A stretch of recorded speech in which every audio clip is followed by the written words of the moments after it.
que essa questão de sexualidade é uma questão muito de circunstância e de opção. E Emmanuel levanta a ideia de que, segundo Deus, tivesse como nome é sexo, aquele livrinho fininho do Emmanuel, sexo e destino. Sexo e vida. Que é um livro sobre vários pequenos temas sobre sexualidade, aborto, paternidade, são várias coisas, 2, 3 páginas, ele tem 3 páginas brilhantes sobre a homossexualidade. Isso é o creme de la creme de homossexualidade no meio espírita, na minha opinião. Não tem muita outra coisa. Tá? E ele pega e diz o seguinte, que o que vai variar a identidade de gênero é a forma como a pessoa se enxerga.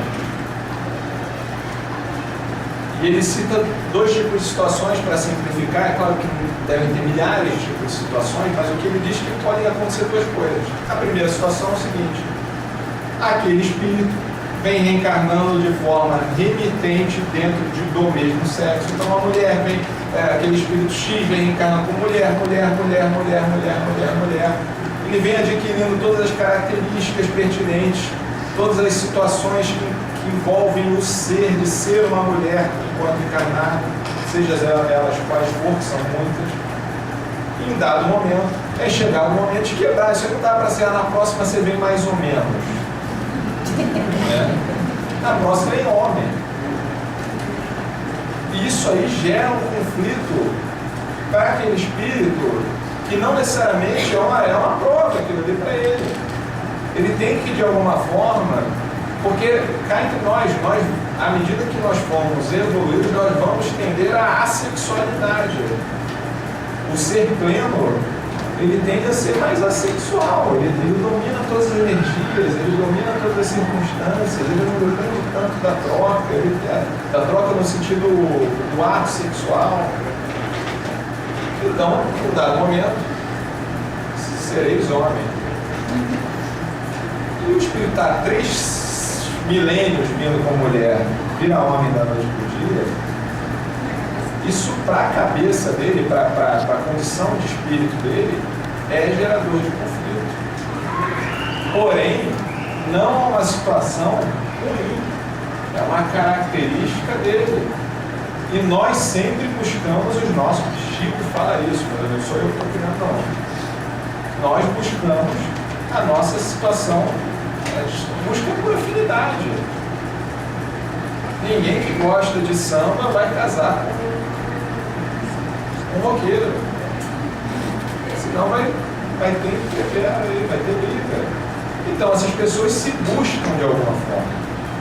E de alguma forma elas se relacionam para se completar, porque nós somos seres que precisamos do nosso próximo ao nosso lado. Todo mundo aqui sabe, casados, namorados, que você cresce nos seus relacionamentos. Você tem conflito, tem briga, tem dificuldade, tudo mais, mas o resultado final é impulsionador. E não tem como forçar essa pessoa a viver numa situação antinatural para ela. Ela não tem atração física, não tem atração sentimental pelo sexo oposto ainda. É uma situação de processo. E prenda a figura de Chico novamente. Era um homem extremamente feminino, no sentido dos sentimentos, do cuidado, da forma de falar. Nós tenderemos a isso. Não é quer dizer que vão falar fino ou falar manso, mas no sentido do cuidado, do afeto, do carinho com o nosso próximo, da nossa capacidade de interação com o nosso próximo de forma diferenciada, que é uma característica que vai tender sempre para um sexo ou para o outro. E nós vamos ter que absorver dos 2 lados sempre. Então, essa seria uma situação completamente apatológica, sem patologia nenhuma. Onde o espírito vem por uma questão de provação, de tentativa e erro, de aquisição de conhecimento, de aquisição de capacidade, que faz parte da nossa realidade.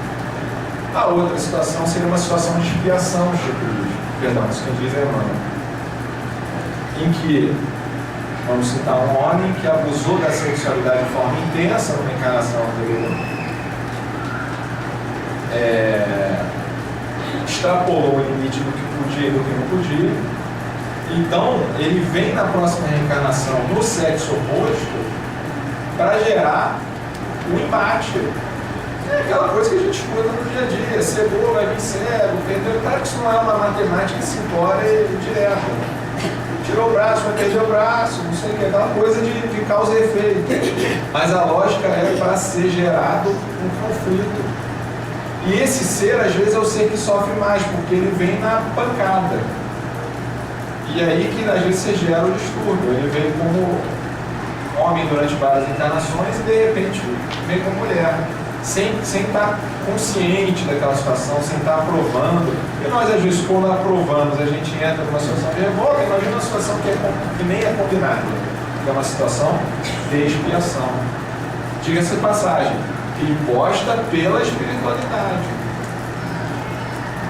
Então, caracterizar isso como patologia de alguma forma também soa extremamente difícil.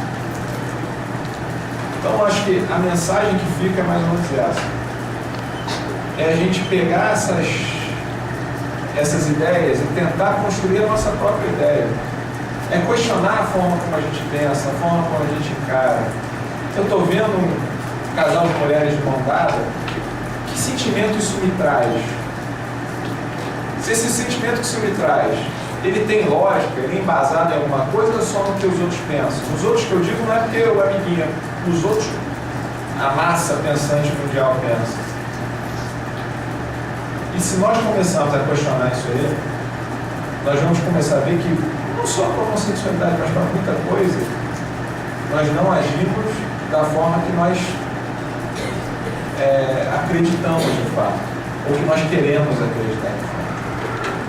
E se nós começarmos a mudar essa forma de pensar, a gente traz um bem-estar para quem está do nosso lado, para quem está sofrendo, para quem está querendo ser escutado e não necessariamente está. Se puderem, leiam 2 livros. Esse Sexo e Vida, do Chico, e um livro do Gibson, Entre o Rosa e o Azul. Um livro muito bom também, um livro do Cidadão TV. São 2 livros muito bons sobre sexualidade humana. E vejam, hoje à noite, ou qualquer momento aí, o Pinga Fogo do Chico, na resposta, vejam o Pinga Fogo inteiro, mas a resposta à sexualidade, em especial, é brilhante e extremamente moderna para a década que foi feita. E fica o convite para quem quiser conversar sobre o assunto, dialogar, etc. A gente está de portas abertas aí. Muita paz e muita luz a todos.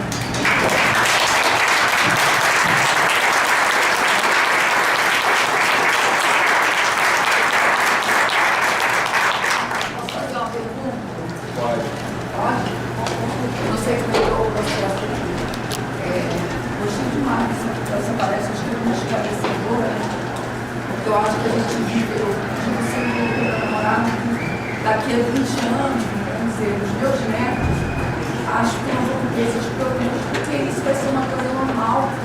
Eu vejo isso hoje, meu filho estudando no segundo, tem 28 anos, e todo mundo sabe que o segundo é um colégio que eles ficam amigos pro resto da vida. Né? Tem mais de 12 anos que eles estão de lá, e eles continuam se encontrando no grupo como se não é tanto, porque todo mundo trabalha e tal. E nesse grupo, eles descobriram que 2 meninas eram homossexuais. E elas tinham vergonha de dizer para eles. E meu filho chegou perto delas e falou: nós não vamos deixar de ser amigos, nada vez uma besteira. Vamos nos encontrar e tragam as pessoas com quem vocês estão vivendo.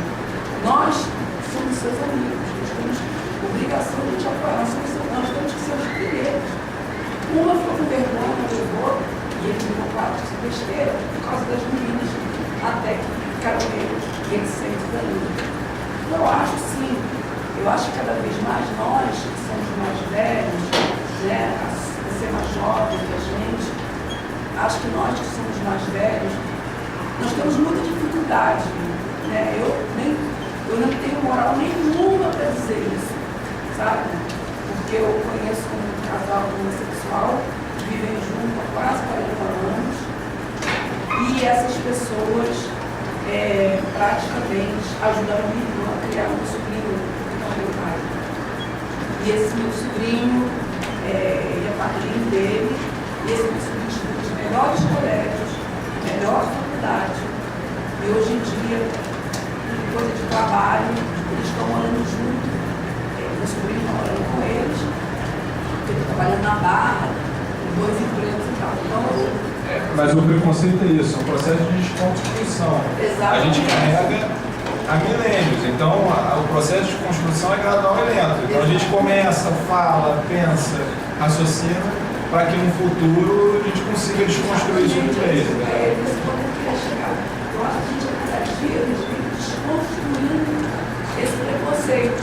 Porque a gente só vai fazer bem para a gente, para eles, para a gente. É verdade, é verdade. Entendeu? Eu acho que nós temos que desconstruir essa coisa que a gente tem dentro da gente, entendeu? De olhar. Olha só, Eu me incluo muito nisso. nós vamos dar oportunidade a todos aqui de fazerem perguntas para o André. Não, claro. Só que, né, a gente agradece, já iniciamos.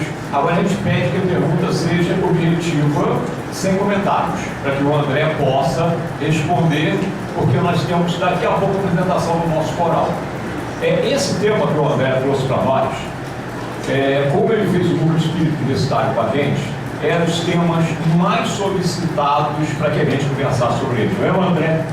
Então, era a época das drogas, que se pedia para falar muito, a homossexualidade, sexualidade como um todo. Olha só a importância dos grupos espíritas universitários dentro das faculdades, né? Dentro das universidades. E outro tema que abordavam muito, que hoje a gente trabalha aqui no nosso hospital, era essa ligação de transtornos mentais, lembra disso? Com obsessão. Olha o que o movimento espírita pode trazer para o nosso entendimento. E ninguém, eu me imaginava que depois nós saímos aqui no nosso hospital psiquiátrico. E ele trouxe muito bem essa tirada, né, do homossexualismo como doença dentro da medicina hoje. E nós, como ele colocou, o que nós trabalhamos, que os médicos trabalharam com os doentes psiquiátricos alguns anos atrás, hein? Como é que funcionava isso? O homossexual, como é que era tratado? O André abordou aqui rapidamente para nós, né? Bom, passando a palavra para ele, a gente então pede que levantem a mão, que façam perguntas rápidas, objetivas, para que a gente possa atender a todos. A primeira, a Vera. Eu queria saber o seguinte, você falou da questão do comportamento de risco, né? Eu gostaria, você citou apenas, né? Eu gostaria que você explorasse um pouquinho mais essa questão. Que existe essa questão do comportamento de risco para o homossexual. Não, eu entendi assim, então eu gostaria que você esclarecesse. Comportamento, uma coisa que é o seguinte, isso aí é mais em relação a doenças sexualmente transmissíveis, tá? Sim, tá.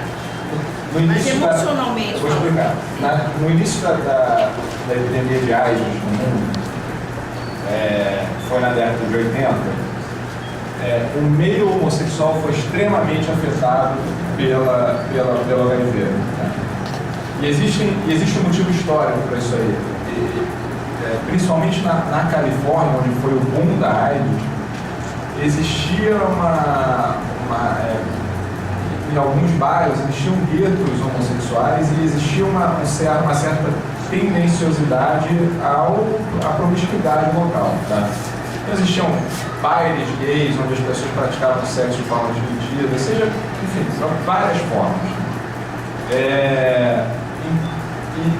No boom da AIDS, logo no início, tanto é que eles chamaram a AIDS do grupo dos 4Hs. Eram os homossexuais, porque era em inglês, os aditos em heroína, as hookers, que eram prostitutas em inglês, e falou no último H agora. Eram 3 Hs.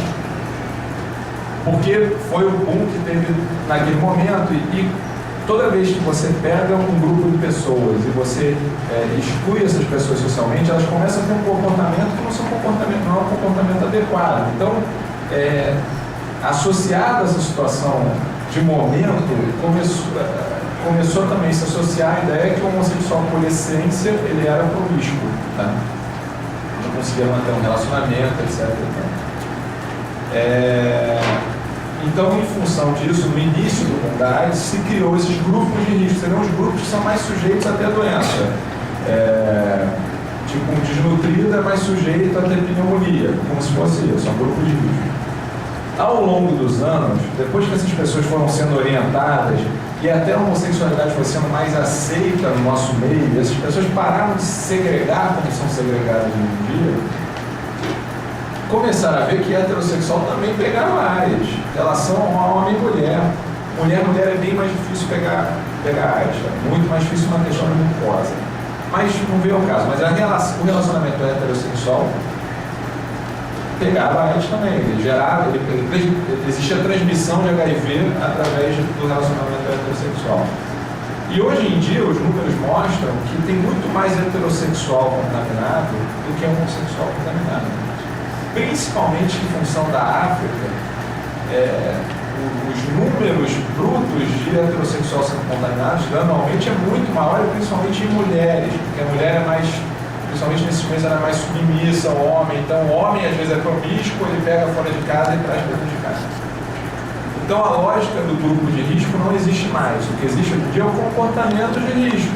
É a pessoa não usar camisinha, é a pessoa ter muitos parceiros, porque, entre aspas, isso aí é como se fosse uma questão de loteria. Você comprou 200 bilhetes, você tem mais chance de pegar se você tem um bilhete só, entendeu? Então, se você tem 200 parceiros, alguns desses parceiros podem ter mais de um parceiro e isso aí vai se multiplicando exponencialmente. Então, existe um comportamento de risco. Isso em relação à doença sexualmente transmissível. Outra situação é em relação à doença, por exemplo. Durante muito tempo se acreditou que algumas práticas sexuais geravam algum tipo de patologia, seja qual for, mas não existe essa correlação direta, tipo sexo anal e câncer de ânus. Então existia essa correlação, é uma correlação bem delimitada, mas isso pode acontecer tanto no relacionamento heterossexual como homossexual, né? Estou falando a prática da sodomia, vamos colocar assim, que é o sexo anal. Mas não tem uma correlação direta. Então, se você pegar os livros, esses tratados, você não consegue achar essa correlação. Se você abrir um livro desse de 20, 30 anos atrás, existia essa correlação porque se acreditava que existia grupo de risco. E no meio médico, muitos médicos ainda acreditam que existe um grupo de risco, mas não é uma coisa aceitável a nível científico de tratado. São pessoas, são párias da medicina já, entendeu? Deu para entender? Bem, senhor Fernandes?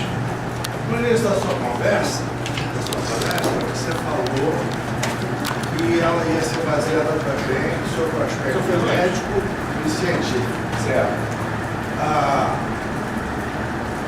Há muito tempo atrás, Caetano Veloso fez uma música em que ele se referia ao seu lado mulher. Certo. Sabe-se que na mulher há uma predominância do hormônio testosterona. Não, ao contrário.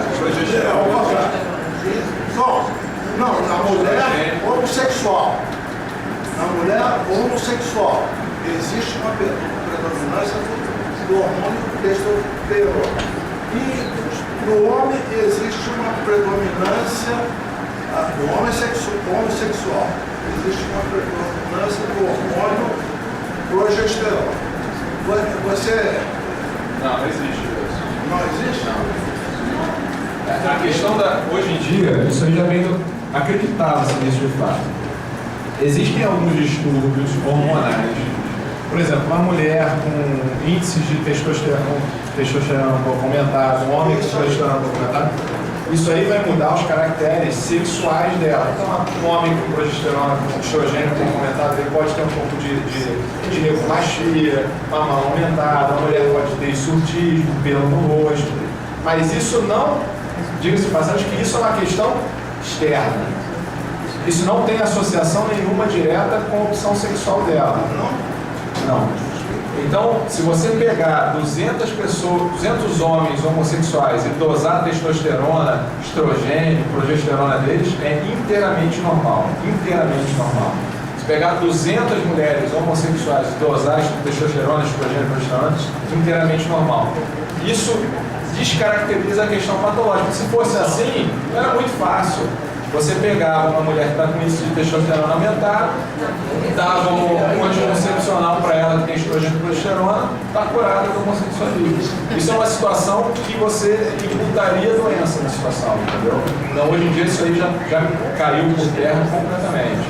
Você não tem nenhuma situação genética que indique isso aí, nenhuma situação hormonal. É uma pessoa, se ela não se declarar de alguma forma, ela é indistinguível de uma outra pessoa, entendeu? Claro que ela pode ser trejeitos, pode se assumir de uma forma, mas isso é uma coisa externa dela.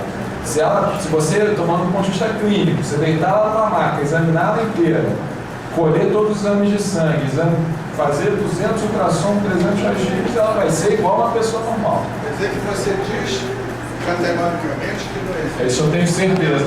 Tenho certeza absoluta. No homossexualismo. Tenho certeza absoluta. Ótimo. Bom, você, depois ele. Primeiro, eu gostaria de parabenizar. Eu te ouvi melhor. Gostaria de parabenizar assim, a coragem, né, de botar essa temática. A coragem é da casa, a gente sabe que Até mesmo pela questão da religiosidade. Não queria parabenizar, eu achei que foi muito bem colocado, porque assim, o palestrante tentou mostrar vários aspectos do tema, não de uma forma assim, marginalizada, mas de uma forma real, uma forma reflexiva. Então, parabenizar o centro e o palestrante também. E eu queria assim, falar duas coisas muito fortes. Primeiro, que tem um aspecto científico e um aspecto espiritual. No aspecto espiritual, como você falou, né, é impossível você dizer se está certo ou errado. Porque é uma coisa que é muito abstrata. Mas isso não justifica que se marginalize. Porque Jesus, ele veio para todos os segmentos sociais. Ele não veio só para o rico, ele não veio só para o branco, ele não veio só para o heterossexual, ele veio para todos os segmentos sociais. Então, acho que é isso que é importante ficar, assim, bem claro, né? Todos devem ser respeitados.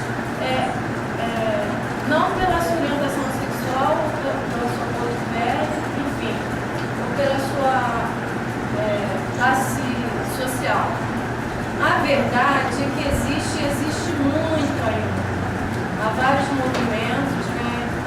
Mas, assim, de uma maneira geral, muitos homossexuais, como foi colocado, são expulsos de casa, os pais não aceitam, a família não aceita, muitos ainda são assassinados. Você tem alguma? Porque senão não vai dar tempo. Já vou terminar. Muitos são assassinados de forma cruel, entendeu? E o preconceito ainda existe muito. Eu acho que é muito interessante, muito bom que se converse mais sobre o tema, né? Se fale de uma coisa aberta. Então, esse primeiro ponto que eu queria falar. O segundo é a questão bíblica do assunto, que é muito perigoso. A gente tem a parte jurídica, que é clara e objetiva, que é um artigo que não se pode se discriminar. Você pode abrir um processo contra uma pessoa que te constrange, que te agride ou verbalmente ou fisicamente. Mas os neoliberais, os evangélicos, os católicos e alguns segmentos ortodoxos do kardecismo, eu sou kardecista. Mas existem também as correntes ortodoxas que falam que encaram o tema de uma forma bastante cruel. E aí, então, eu queria saber de você, o que você acha da parte bíblica que os evangélicos, aí eles colocam muito, né?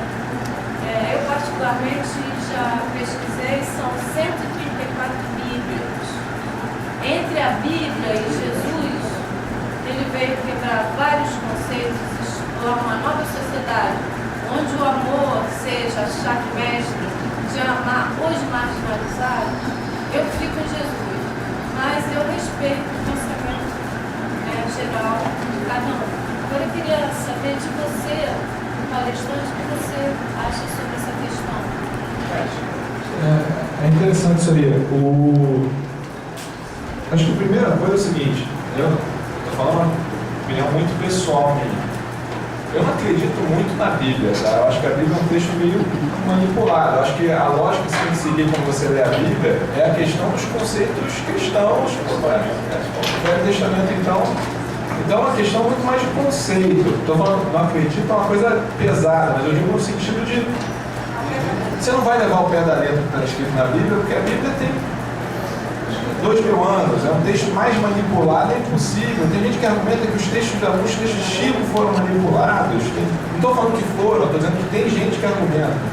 Imagina um texto que tem 2000 anos, onde não existia computador, onde as pessoas escreviam à mão, era passado por ditos, que foi altamente direcionado pela Igreja Católica. Então não dá para você dizer que foi isso ou foi aquilo, sem contar que é uma questão de época. Não foi Jesus que escreveu a Bíblia, foram os homens da época. E esses homens tinham os seus conceitos e os seus preconceitos dentro de uma cultura judaica de época.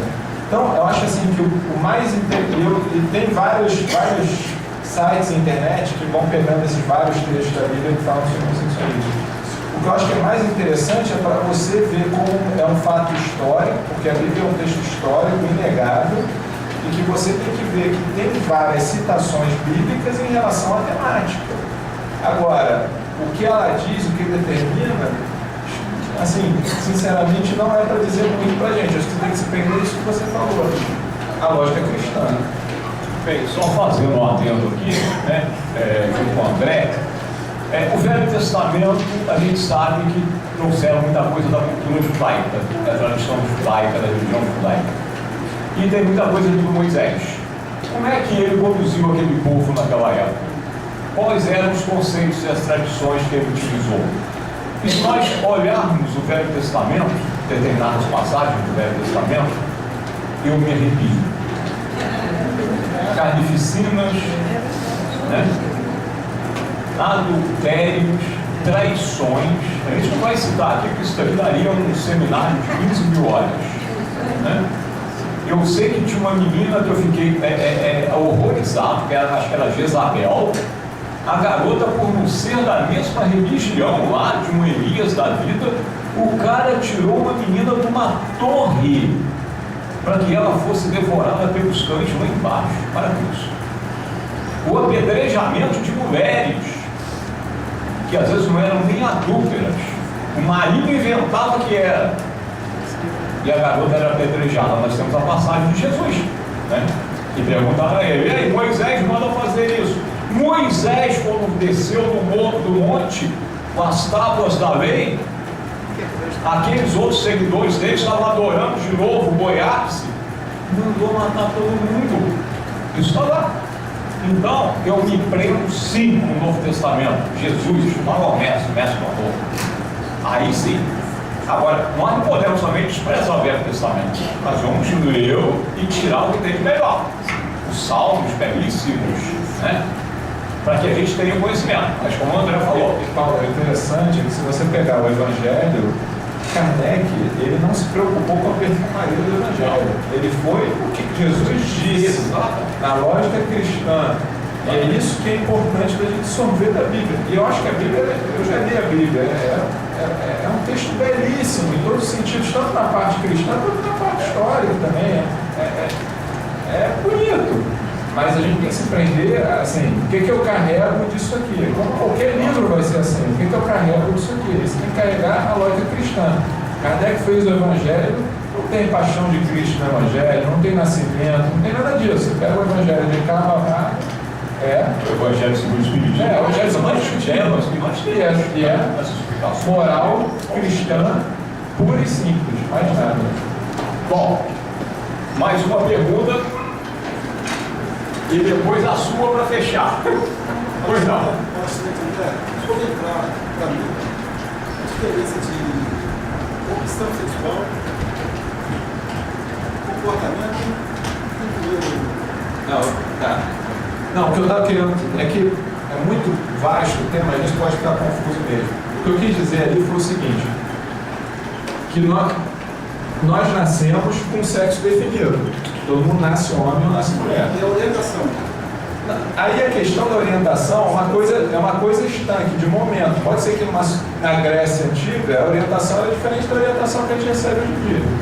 A opção, que seria identidade de gênero, que eu quis dizer, que é o termo da psicologia para isso aí, a identidade de gênero é como eu me enxergo, tá? Porque ser homossexual não é uma questão assim, hoje eu vou sair com homem, hoje eu vou sair com mulher. É uma questão inerente da pessoa, ela sente atração, ela sente uma necessidade de troca com aquele sexo. Então é uma coisa de como ela se identifica, e não necessariamente isso vai, diga-se de passagem, que isso não tem nada a ver com a forma como ele age em termos de que a gente logo pensa em trejeitos, é a forma como ele vê a necessidade de complementação da vida dele, o que ele precisa para a vida dele, que tipo de parceiro ele quer, por quem ele se atrai, por que ele sente atração tanto do ponto de vista intelectual quanto físico. Então a opção seria essa identidade de gênero, entendeu? Mas é uma questão assim, pura e simplesmente teórica, e eu só introduzi isso aí para vocês entenderem que o que o Chico diz, que o que vai variar nisso, o que importa na verdade é a forma como a pessoa se enxerga. E o que vai direcionar a forma como a pessoa se enxerga são as múltiplas encarnações que ela teve. E é aquela questão, se é uma prova, se é uma expiação, claro que isso não é tão estanque, né? Pode ter várias situações, né? No espiritismo não existe tudo e nada, existem possibilidades. Então essas possibilidades que vão te dar essa opção sexual, que vai ser a forma como você se enxerga dentro do seu meio, a forma como você vê que você tem que agir, como você tem que ser, como você tem que interagir com o seu próximo, etc. Ok? Bom, e a última pergunta então.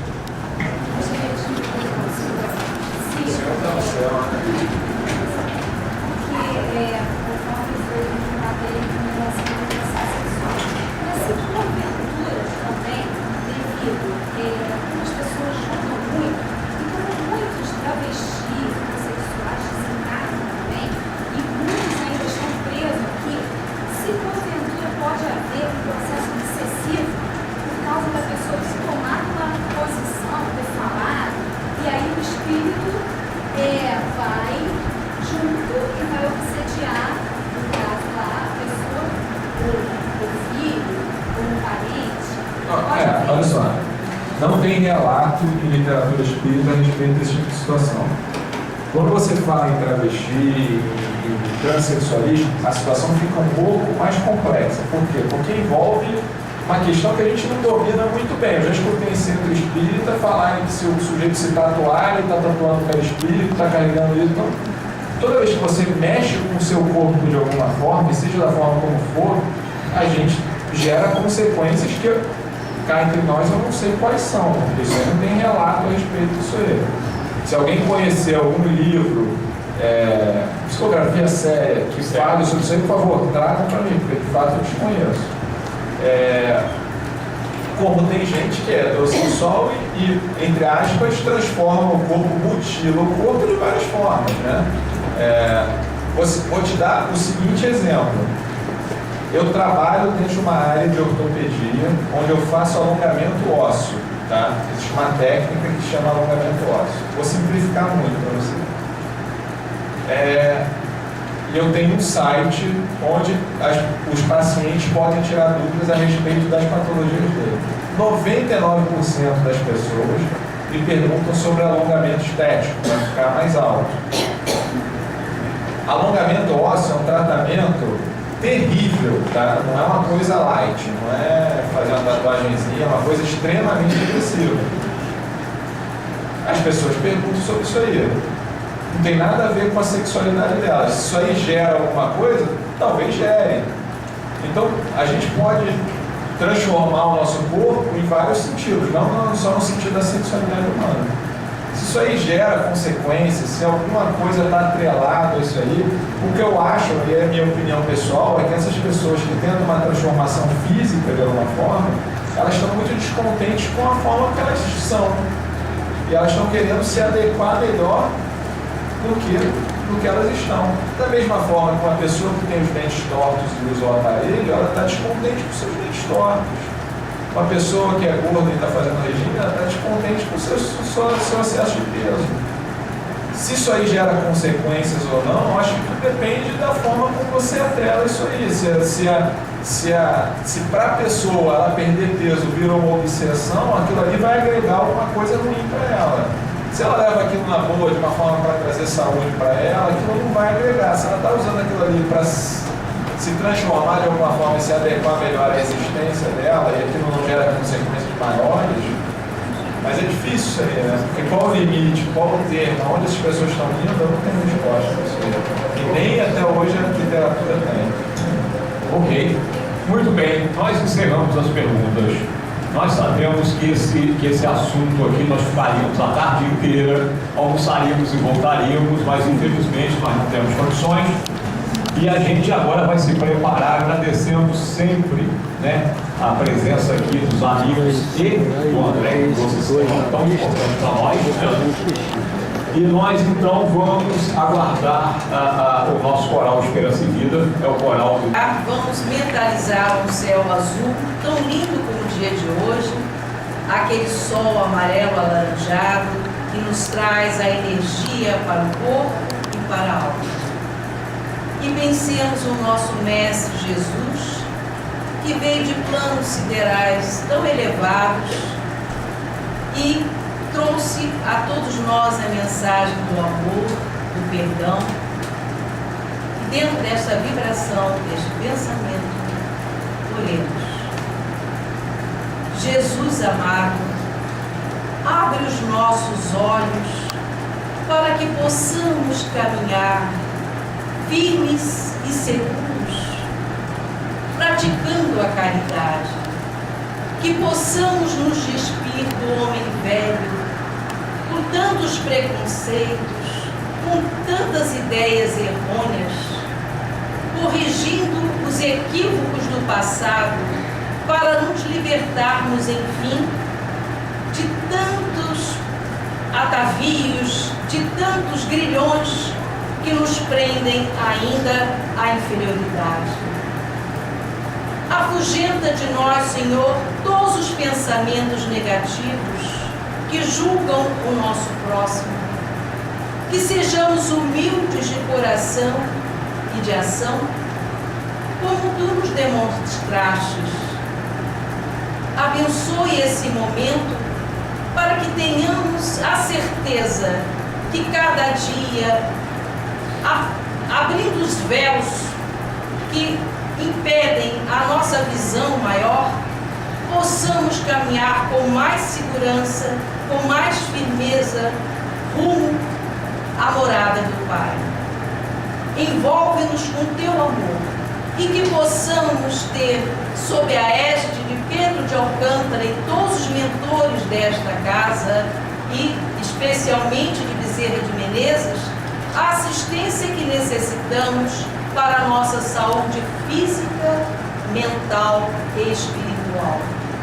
Abençoe especialmente as nossas queridas irmãs que aqui se encontram internadas, que elas recolham de nossos corações e de nossos pensamentos a energia salutar, que afugente delas todos os medos, todas as angústias, todos os pensamentos negativos, para que um sol brilhe na alma de cada uma, para elas superarem suas dificuldades e limitações e se tornem cada vez mais elementos e seres vibrantes de amor e de alegria nos seus corações.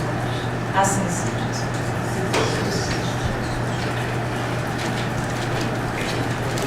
Bom, a gente agradece então a presença de todos. Vamos então nos dirigir para o refeitório para o nosso almoço. Quem não adquiriu o convite, se quiser, eu tenho alguns convites aqui comigo, ok?